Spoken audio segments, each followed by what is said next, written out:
یعنی ان کا جو معاملہ ہے مدرسے والوں کے ساتھ وہ مدد کرنے کا ہے، کوئی خراب معاملہ نہیں ہے۔ اچھا، آپ کو لگتا ہے کہ سرکار کی نیت اچھی ہے، مدد کرنے کی نیت ہے؟ ہاں، ہمیں اس وقت یہ لگتا ہے کہ اس سروے کی آڑ میں کوئی خراب نیت ہمارے سامنے اس وقت تک نہیں آئی ہے۔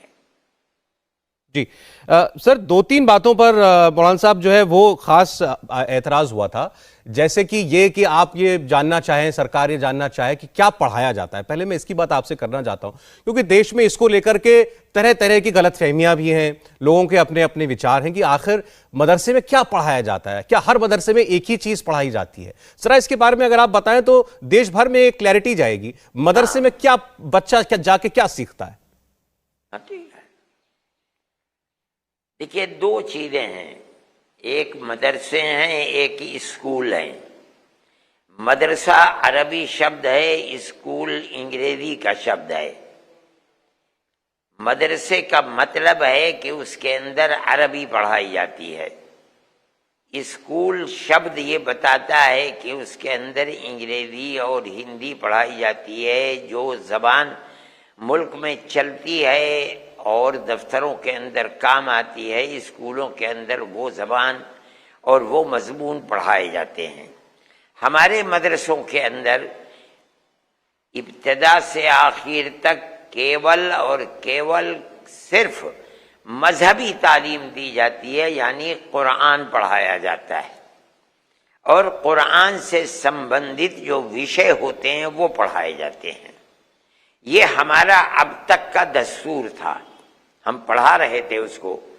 قرآن کیا آدیش دیتا ہے، اس کے حکم کے مطابق ہمیں اللہ کے بارے میں کیا وشواس رکھنا ہے، ہمارا معاملہ ایک مسلمان کا دوسرے مسلمان ہی کے ساتھ نہیں، دوسرے انسان کے ساتھ کیسا ہونا چاہیے۔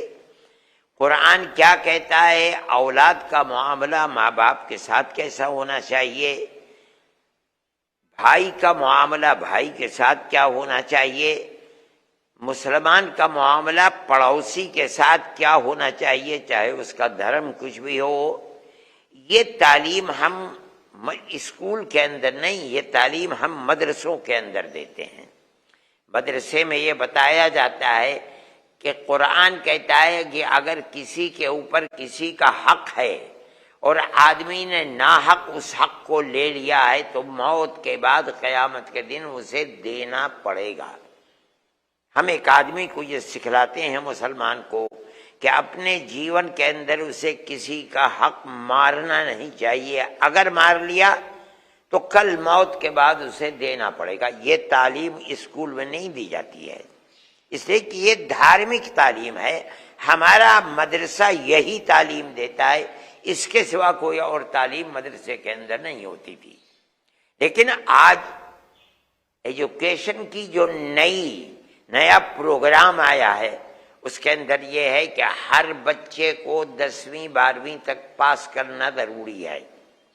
ہم نے آج اپنے نشانے کو بدلا ہے کہ ہمیں کس طرح چلنا چاہیے۔ دارالعلوم دیوبند نے اس سلسلے کے اندر ایک پروگرام بنایا ہے کہ ہم بچے کی 14 سال یا اس سے کچھ زائد 15-16 سال تک بچے کے پہنچتے ہم اس بچے کو 10ویں پاس کرا دیں گے۔ پھر اس کے بعد جب وہ بچہ ہماری دھارمک تعلیم کے اندر چلے گا تو اس دھارمک تعلیم کے اندر جیسے آج تک وہ کیول دھرم کی تعلیم لیتا تھا اور ہم اس کو کیول دھرم کی شکشا دیتے تھے، ہم اس کو دھرم کی شکشا دیں گے۔ ہم نے اپنے اندر دارالعلوم دیوبند نے یہ بدلاؤ قبول کیا ہے۔ اس کا مطلب یہ ہے کہ اوپر والے نے اگر چاہا تو ہم آنے والے دنوں کے اندر بچے کو 10ویں تک کی تعلیم، عربی تعلیم یعنی دھارمک تعلیم پڑھانے سے پہلے اس کو فارغ کر دیں گے۔ یہ اب ہم نے پروگرام بنایا ہے دارالعلوم دیوبند میں، جو اللہ نے چاہا تو ہم اگلے سال سے اس کو شروع کر دیں گے۔